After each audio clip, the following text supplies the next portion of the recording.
Friday right here at TV 47. Philip Omondi is on the sign language interpretation, and I'm yours truly, Stanley Nyeringita. You can always talk to us on our socials below your screens right now. Now to top story this evening, Meru Governor Kawira Mwangaza has survived an impeachment attempt by the Meru County Assembly members. This is after the Senate committee probing the matter concluded that the allegations are leveled against her were unsubstantiated. And as Flora Limuki reports, the Halwale-led committee observed that the hostile relationship between the Meru County boss and the MCAs will bring a crisis in the county.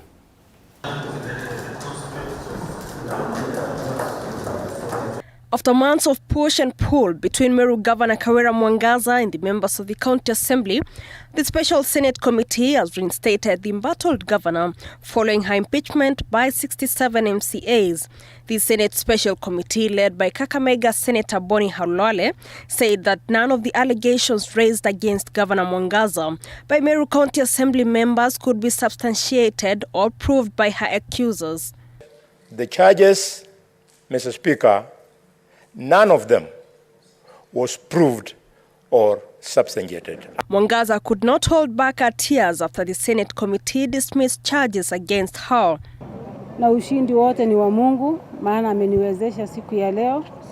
Napenda pia to give thanks to the Senate, the Honorable House, kwa sababu wamefanya haki.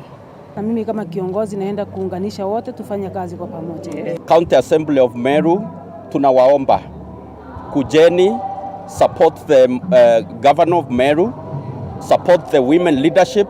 With Mwangaza having survived the 11-member committee observed that it's evident that the acrimonious relationship between the Meru governor and the MCAs will bring a crisis in the county.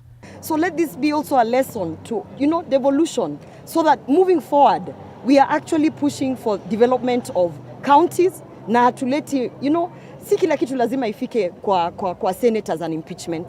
Tunamwomba Mama Kawira, Governor Kawira, aweze pia kushikana na wao na watatue hili jambo na wafanye kazi pamoja.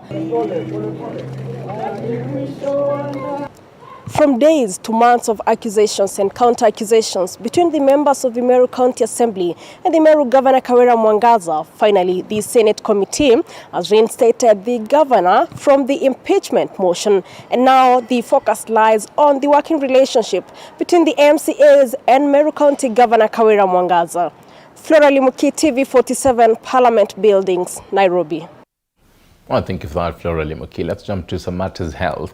And patients admitted at a Thika Level 5 hospital in Kiambu County are now at risk of contracting cholera disease after cleaners at the busy facility down their tolls over unpaid dues. This comes a day after the county reported 4 cholera-related deaths, while 286 persons have contracted the deadly disease. Hi, I'm Emmanuel with more.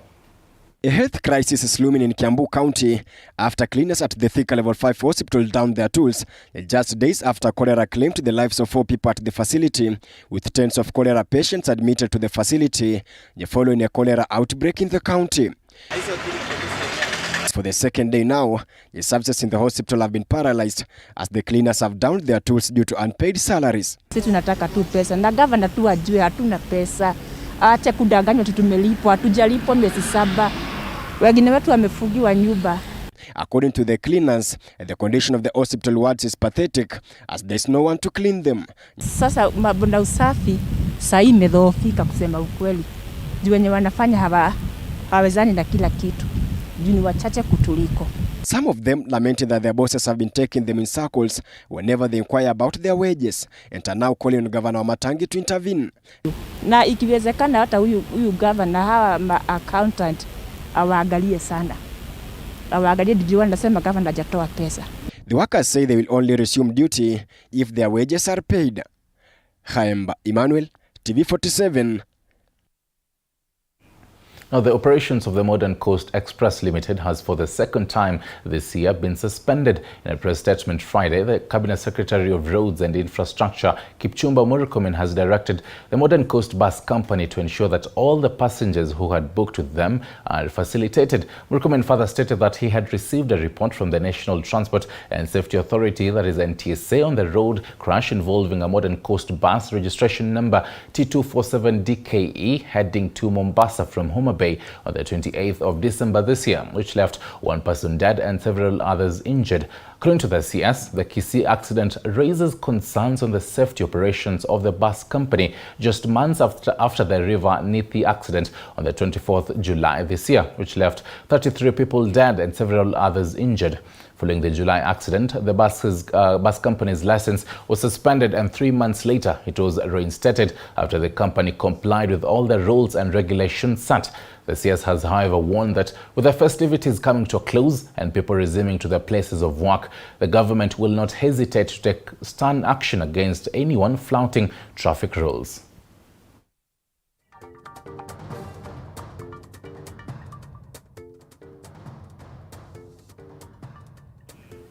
Moving on, Komunyanzu residents in Mwingi Central, Kitui County area still reeling in shock after a 40-year-old man from the area allegedly hacked 2 children to death, leaving their mother hospitalized.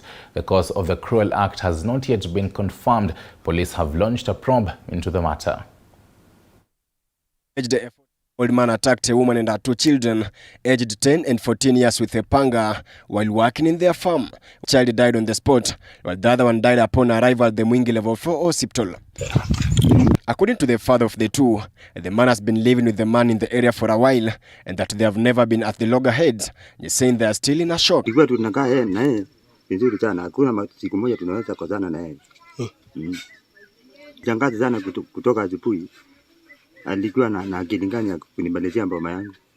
The residents are searching for the suspect, who has since gone into hiding. Kutoka asubuhi tumekuwa tukimtafuta jamaa, tumekuwa ni sisi wananchi, tunamtafuta jamaa kwa mlima mmoja pale na hatukuweza kumuona. Sasa tunashangaa vyombo vya security viko wapi jameni? The bodies of the children has been moved to Mwingi Level 4 hospital, while the mother of the deceased continue receiving treatment at the Mwingi Level 4 hospital. Sasa tunawoga, hatujui nini kitafuatilia kwa sababu jamaa anapanga na hatujui anapangia kufanya nini. Tunatoa wito serikali jameni, ofisi kuu ya kutoka Mwingi, hata kitu ikiwezekana, jameni waje watusaidie ujamaa furushwe na aondolewe miongoni mwetu. According to Kiomo Location Chief Benedetta Wamuo, the suspect was new in the area and that his identity is not well known. Unajua watu hawamjui sana, lakini ni wa umri wa makamo tu, sio mzee sana na sio mdogo sana. Ni wapo katikati ya miaka 30 na 40 hapo. Khaemba Emmanuel, TV47. The alleged mastermind behind the Molot SIM swap syndicate, David Mutai alias Hilary Langat Matinduet, is said to be transferred to Nairobi after interrogation. The suspect, who is now being held at Kericho police station after he was arrested at a bank in Kericho town following a tip-off from the public.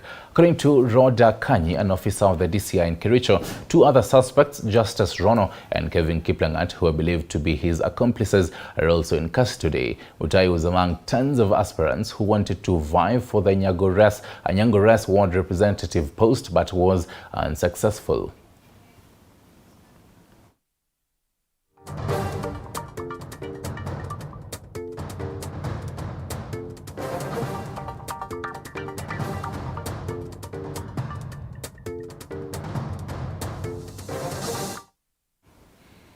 Right now to our top stories this particular evening. The media fraternity, family, friends and Kenyans at large are mourning the death of veteran news anchor Catherine Kasavuli. Kasavuli died this morning aged 60 at the Kenyatta National Hospital, where she was receiving treatment after a long battle with cervical cancer. Her career began in the 80s, with many terming her as the queen of TV. Kasavuli was the first female anchor to broadcast live on the Kenyan airwaves. Andrin Kilemi reports. Thank you for joining us. Her voice, poise and elegance will forever be etched in the minds of Kenyans. My name is Catherine Kasavuli, and all this will, however, remain just as memories. Saturday. Catherine Kasavuli, a renowned news anchor, has taken her last bow. She died at the Kenyatta National Hospital, where she was receiving treatment after a long battle with cervical cancer. She was born in the year 1962 in Nairobi West, Nairobi County. Her career dates back to 1980, when she began as a continuity radio announcer in the then Voice of Kenya, that later rebranded to KBC.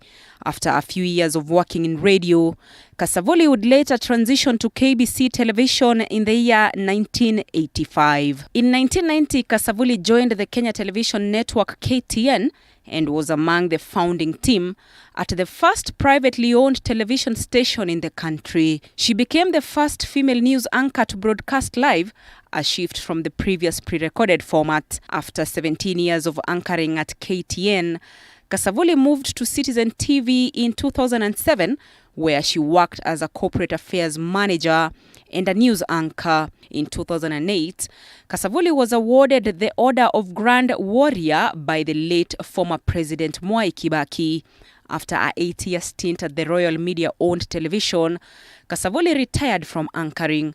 In 2015, she launched her independent media company, the Kasavuli Media Group, that trained upcoming journalists. However, towards the end of July in 2021, Kasavuli made a comeback to the screens, joining the team at KBC, where her career began. It's been 8 years since I was last on any television screen. Kasavuli has left behind one son, Martin Kasavuli, and will be remembered by many for her eloquence and excellent delivery of news. Her body lies at the Kenyatta National Hospital morgue, pending clearance of her hospital bill estimated to be over 4 million shillings. Andrin Kilemi, TV 47. And Kenyans from all walks of life continue to pay tribute to the fallen icon who graced our screens for years. President William Ruto has eulogized Kasavuli as a cheerful, articulate and intelligent news anchor who took to television with unprecedented flair. Deputy President Rigathi Gachagua says Kasavuli has been consistent in her art and has inspired and mentored many journalists. Paul Kirobi with more.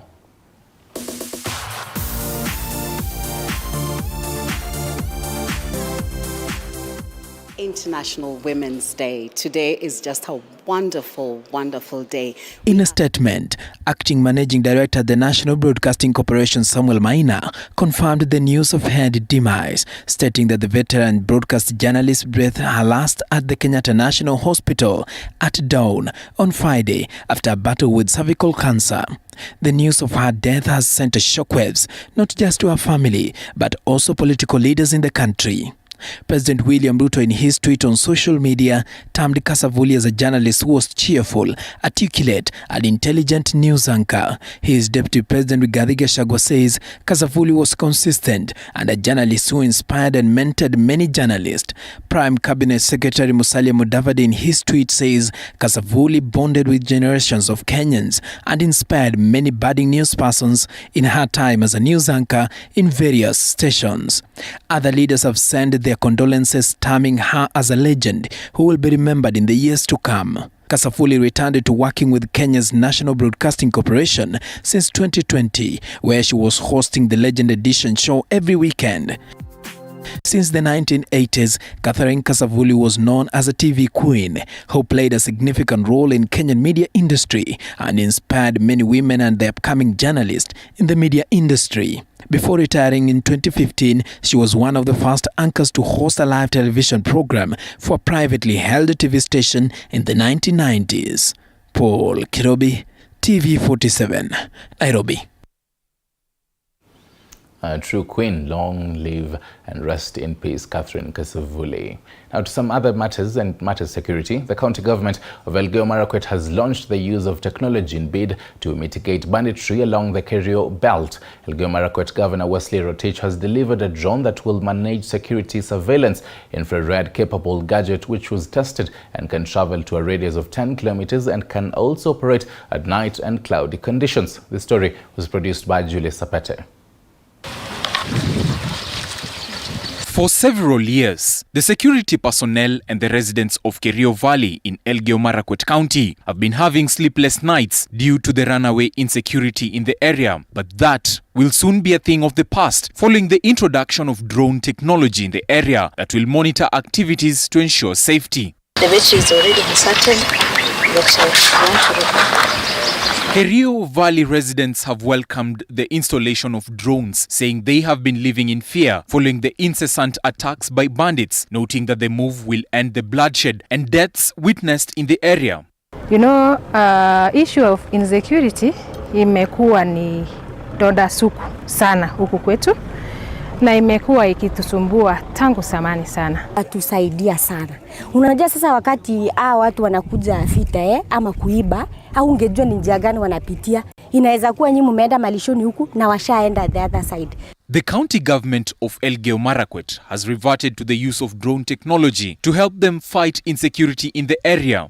Elgeyo Marakwet Governor Wesley Rotich delivered a drone that will be used for security surveillance to security officers in Kerio Valley. The infrared-capable gadget, which was tested, can travel to a radius of 10 kilometers and can also operate at night and cloudy conditions.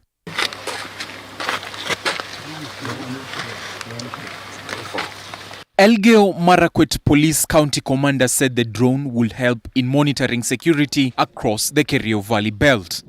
So tukiwa na usaidizi ya drone aina hii, itafanya kazi ya maofficers wetu pia iwe salama na iwe rahisi pia kuweza kufuatilia. Speaking in Tot, Endo Ward, the governor said this was one of his several attempts to stamp out banditry in the area and that he will encourage the neighboring counties to embrace the technology to help them fight insecurity in the region, to help in tracing bandits who for long have taken advantage of the rugged terrain in the area to wreak havoc, killing tens of residents. Hiyo teknolojia ikishika vizuri sasa, nitaambia wenzangu kutoka Baringo, wenzangu kutoka West Pokot. Kwa hivyo hakutakuwa na mahali mwizi atajificha sasa. Kazi yetu tu itakuwa kufanya maendeleo mengine. Wezi tumechoka na hii mambo ya usalama. Mimi kama governor, security team, wananchi, tumeshachoka kabisa.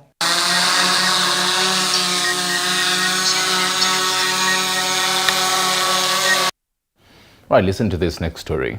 A thought of school holidays, especially a long one away from books, uniform and tight schedules, might be what every pupil dreams of. But for most parents, this poses a big challenge given that children will stay at home for a long period of time. Faith Atieno, a talented lady from Kibera, has decided to utilize these holidays by passing down what she knows to the children in the community at no cost.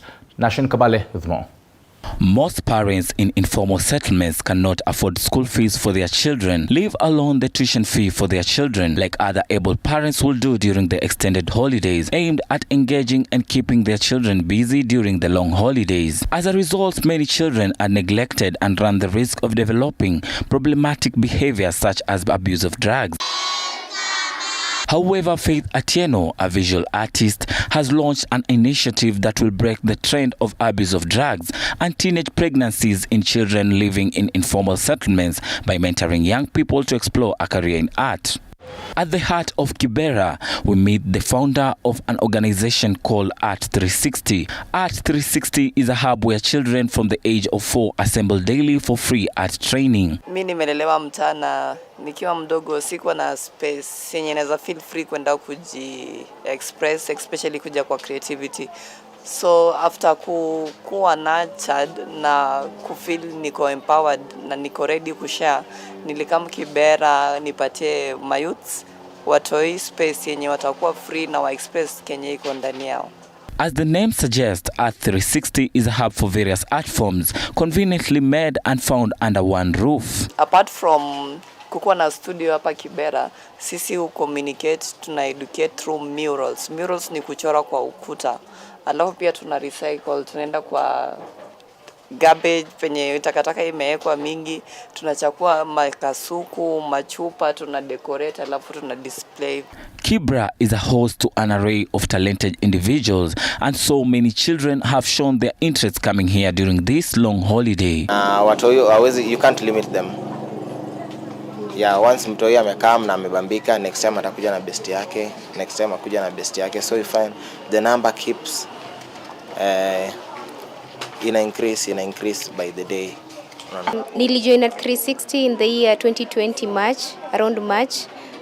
This was the time whereby Corona ilikuwa imekam, and by that time I was a student.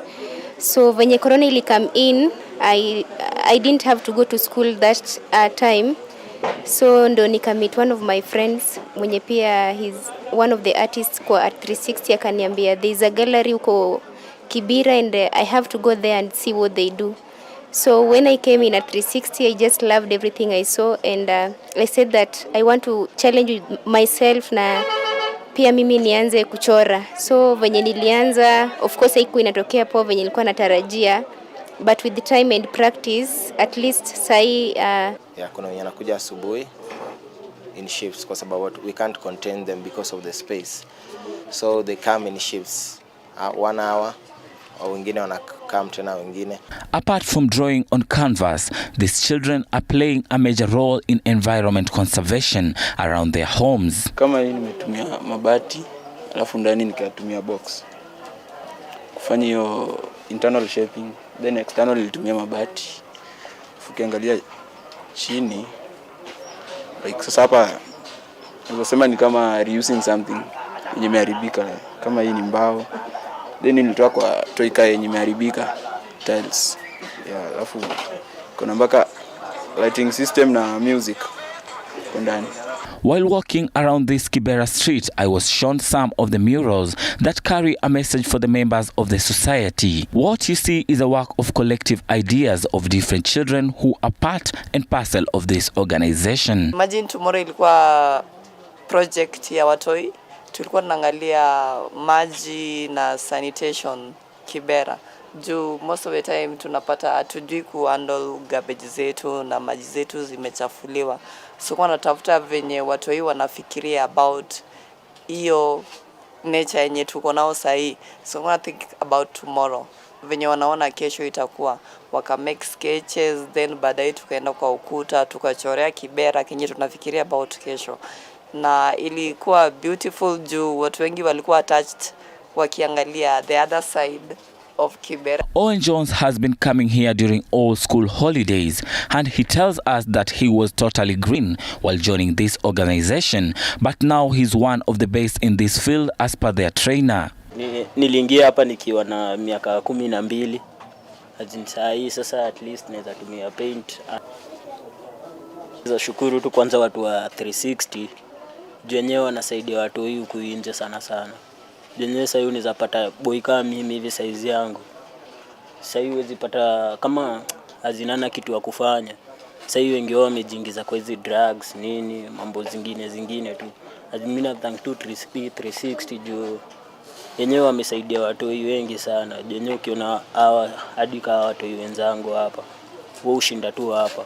Lazima upate mtu mwingine uko nje, yeye utampata yenye ameshikwa mara yeye ni muizi, ameiba kitu ya mtu, ama amepatikana huko amevuta bangi, ama ameshikwa na polisi. Despite her commitment, Faith explains that she is still experiencing several challenges. Wazazi sana hawafuatilii talanta za watoto wao, na sisi tumejitolea. Pesa ni wazazi, tuko na bills, na most of the time inabidi tukae hapa ndio wa feel comfortable kunacha hiyo talent yao. Juu ya wazazi kutojali, saa zingine hatuwezi jistahimili, hatuwezi jisustain, lakini juu yao si uona future itakuwa bright, na hiyo ni the beauty side ya life. The group reiterates that they are an open organization ready to receive anyone willing to learn and experience art. It takes more than creativity, patience and skills to succeed in the art industry. But despite all this, these children from Kibera slums have found new hope, hoping that this art will help them in future. Reporting for TV47, my name is Nashon Kabale. All right, good stuff, Kabali, right there. Matters art. Now to some other matters, the rate of unemployment in Kenya has been ranked as the biggest problem facing the country today at 56.2%, followed by poverty at 48% and corruption at 43.7%.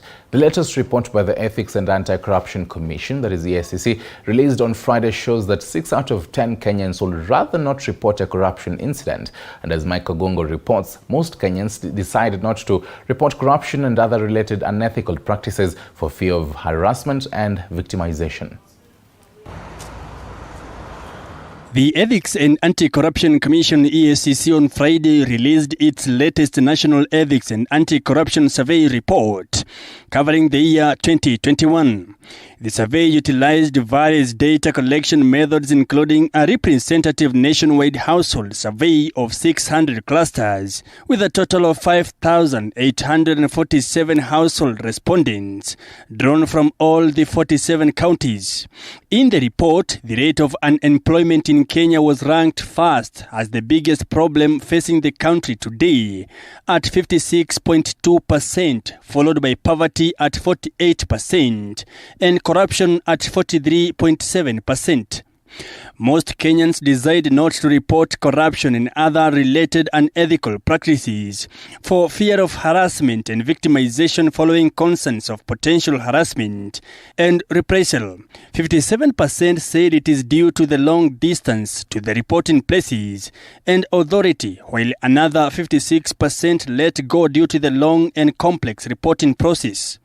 Comparatively, the proportion of the respondents who indicated that the provision of services by the national government improved in 2021 declined to 44%, compared to 59.4% and 57.7% in 2017 and 2018 respectively. The awareness levels about Huduma centers in the country grew to an all-time high of 98.1% from 97.1% and 94.1% in the 2018 and 2017 respectively. According to the report, Kenyans are most likely to be asked for a bribe when seeking services in Narok County government. Respondents who sought services in Narok County registered the highest bribery demands, recorded at 31.7%. Narok was then followed by those in Elgeyo Marakwet County at 31.3%, Nakuru County at 29.3%, and Kisii County at 28.5%. The overall aim of the National Ethics and Corruption Survey 2021 was to establish the status of corruption and ethics in the country, as well as experiences and perceptions of citizens on various aspects in the efforts to tame the vice. The respondents of the survey were members of the general public aged 18 years and above at the household level. They provided feedback on their interaction with public officers while seeking services in public offices. Mike Kagwongo, TV 47, Nairobi. Right, meanwhile, the government is in the process of recruiting and training more than 300 Kenya police reservists to be stationed in schools that will be reopened in Baringo after they were closed down following a series of banditry attacks. Sylvia Nyongesa with more. Hiyo mashule imefungwa, Bwana Regional Commissioner, tafadhali uchukue hema uhamie pale mpaka watoto waingie shule. Following President William Ruto's directive to reopen all schools that were closed due to banditry attacks, Rift Valley Regional Commissioner Mohamed Maalim has conducted a series of visits to schools in Baringo County to assess the situation in the schools. The commissioner has directed multi-agency education stakeholders to work with speed to reconstruct schools in areas such as Rugu, Kapindasum, Arabal, Embosos and Gelecha Valley in Baringo South, where some schools and equipment were vandalized before learners reopen next year. Hiyo mashule kabla tarehe 23 mwezi wa January, kwa sababu we have very few days to go, tungelitaka ndugu yetu wa Public Works atayarishe BQs na tumekubaliana maximum 7 days. Ni nini hii shule Chepkisini itahitaji? Pamoja na zile zingine ambaye tumeona walimu wakuu. So tutafanya kitu reasonable, tutatengeneza infrastructure, watoto waweze kurudi. Maalim also warned bandits who have invaded and now grazing in Arabal to move out so as to allow residents to return to their normal way of life, adding that the government will recruit over 300 police reservists to be stationed in schools and help restore peace in the areas. Baringo North na Baringo South tulikuwa tumewapatia NPR 80, sasa watapata 260. Tusaidie shule ya Nusukuro kuchengea kuanzia darasa la kwanza mpaka darasa la 8, ni kama ile ya Ngelecha. It's almost the same. Application yake ni hiyo. Tuangalie njia ya kuweza kusaidia Walimu nao wakuje. The long-standing banditry attacks in Baringo disrupted the education sector, leading to many dropouts as other learners were married off. Until now, 8 schools in Baringo South and 3 in Baringo North have not been reopened in a period of 5 years. Sylvia Nyongesa, TV 47.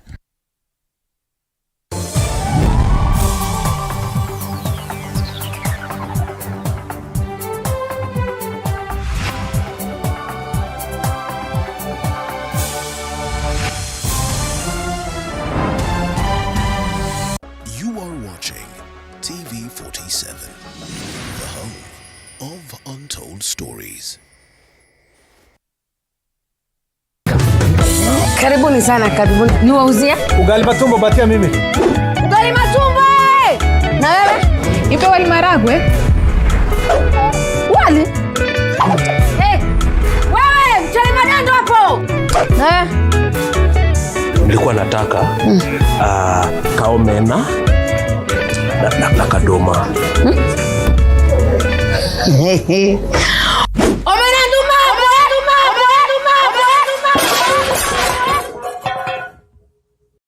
Oya customer, usijali chakula yako tutakutengenezea kwa dili yako tu. Maisha yako, mapendeleo yako. Tunukiwa na Safaricom. Chagua bei yako ya kupiga simu au data. Piga *444# au utembelee My Safaricom app upate deal poa ya kupiga simu. Uongee zaidi au browse zaidi. Nataka chapati na crips. Mala sausage. Nataka ugali na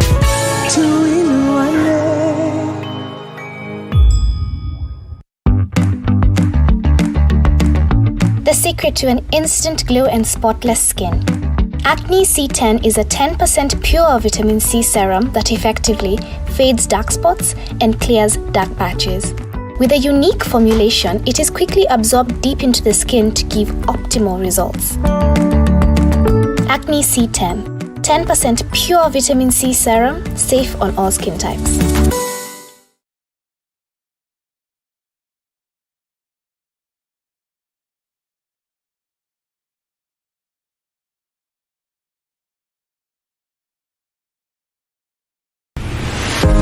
Trisim School of Medical Health Science and Technology is a premier training institute for market-driven courses. With state-of-the-art facilities, competent and dedicated members of staff, and linkages with the medical industry, you are assured of a bright future when you study with us. Enroll today in our campuses at Juja, Nairobi West, Kisumu, and Homa Bay.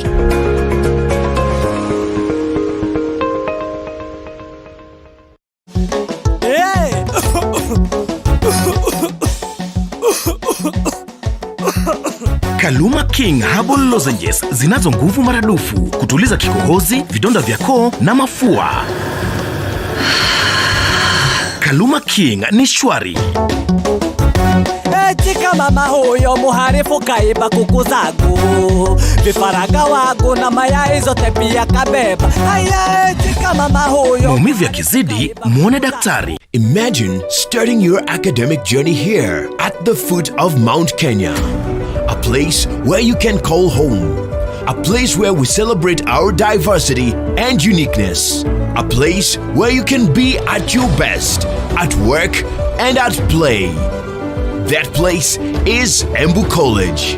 There's no better place to make the difference than Embu College. Karibu Embu College, where a holistic education matters.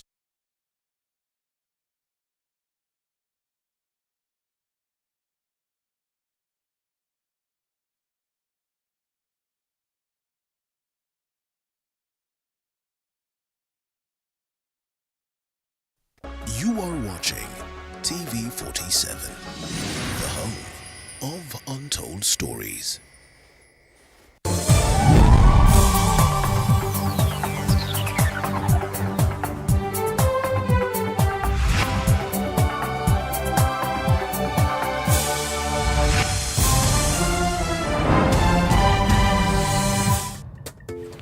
35 minutes past the top of the hour. Thank you for sticking around right here. This is Friday 8. Now, a police officer is nursing a gunshot injuries at a local hospital in Isiolo County after a gunfight between the police and drug and human traffickers at Matasathen along the Yamicha-Merti Road. According to Isiolo County Police Commander Hassan Barua, the officers who are patrolling the Yamicha area, which is notorious for human and drug trafficking, spotted a suspicious activity along the route involving 3 vehicles and over 10 motorcycles. Area ya Merti, Yamicha na Matasathen area, ambazo hizo area ni area ambazo tunazijua kwamba wakati kama huu iko wageni ambao wanasafirishwa kutoka nchi jirani kuingia hapa kwetu pamoja na mihadarati. Hivi ni kwamba askari hawa wetu tuliwatuma huko kiasi cha wiki moja ili waangalie hiyo area. Na kufikia jana asubuhi wakiwa kwa doria hiyo area walikutana na magari 3 na pikipiki zaidi ya 10 zikitoka upande wa nchi jirani. On noticing a police vehicle ahead of them, 2 vehicles and the bike turned quickly, while occupants of the remaining 3rd vehicle engaged police in a shootout before disembarking and disappearing into the nearby thickets, leaving an officer injured. Askari wetu walikazana na ilikuwa inabeba majambazi kutoka nchi jirani hiyo ambayo nasema, na askari ndio waliweza kupasua mguu ya hiyo gari na wale majambazi pia nao wakaingia kwa msitu wakatoroka. Iko askari yetu mmoja aliumia na amepelekwa hospitali ambapo anaendelea na matibabu. During the incident, the officers impounded a Toyota Land Cruiser vehicle carrying 11 barrels of bang weighing 56.4 kilograms worthy to 1.5 million shillings and a motorcycle that were heading towards Isiolo town. Tumeanzisha uchunguzi ili tujue mwenye hii gari ni nani na mwenye hii pikipiki ni nani, ili tuweze kuwakamata na tuwashtaki kulingana na sheria. Area ya Yamicha na Matasathen kwa muda mrefu sana inatumika kupitisha hao wageni, lakini sasa hatutawapea nafasi hata kidogo. Hiyo area tutaifanyia doria. Investigations to establish the owner of the vehicle and motorcycle that were towed to Merti police station and a manhunt for the criminals are underway, even as residents have been urged to report any suspicious persons or activities within their areas to the authorities. Wazazi waangalie sana watoto wao, marafiki zao ni kina nani. Kama marafiki za watoto wao ni watu wabaya, wakanye mara moja ili wasiingie kwa hiyo mtego. The narcotics are suspected to have been sneaked into the country from the neighboring Ethiopia through Moyale and Marsabit areas before getting to Isiolo. The incident comes barely a week after government authorities banned a consignment of bang worth over 20 million at Isiolo law courts. Sylvia Nyongesa, TV47. All right, let's talk matters culture now. And 17 years after they were evicted from our forest, members of the Ogiek community have launched an initiative that will help maintain and preserve their culture. This, they say, will ensure that future generations carry on with their beliefs and culture. Our reporter Chris Bett caught up with members of the community and filed the following report.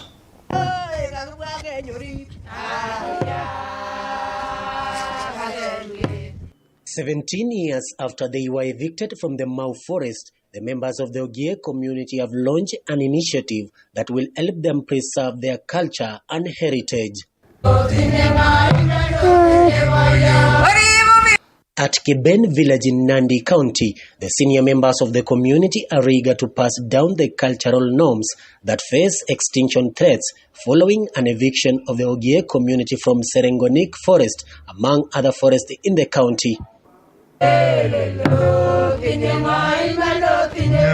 The women, armed with folk songs and proverbs, not only entertain but educate the younger generation and rekindling old memories. Traditional food, vegetables and ancient method of its preservation were also showcased, with the famous Kalenjin drink known as morsik also included in the menu. Ogiek leaders confident that the move will salvage the culture from threats of modern day beliefs. Sisi tuko na imani yetu kwa utamaduni yetu, kwa watoto yetu. Watoto sahi wakianza kuwa watu wakubwa, sisi ndio tunaonesha hawa sahi vile tulikuwa tunakaa watu zamani. Nataka kuonesha watoto kimila ya zamani, alafu nikaa mzuri na kimila yote ya zamani. During the exhibition, traditional forms of recreation were touted to be the best, as it kept the society entertained, but not at the expense of work as it is today. Hivyo mchezo hii ni mchezo ya zamani. Mchezo hii ni mchezo ya kutoka saa 7 kuelekea saa 8. Mchezo hii ni mchezo ya kinaguka, ya kinagui, watu ya zamani.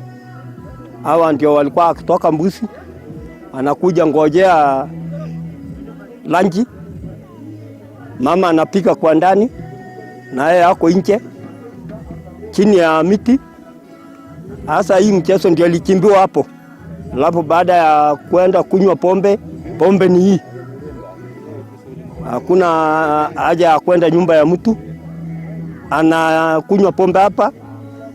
Pombe ndio hii, hakuna mambo ya kuingia nyumba ya mtu. Sasa kwa hivyo ni kimila ya kinyumbani na kisamani. The elders present cautioned the youth against engaging in activities that encourage laziness and other vices that have the potential to destroy the usefulness of the members of the society.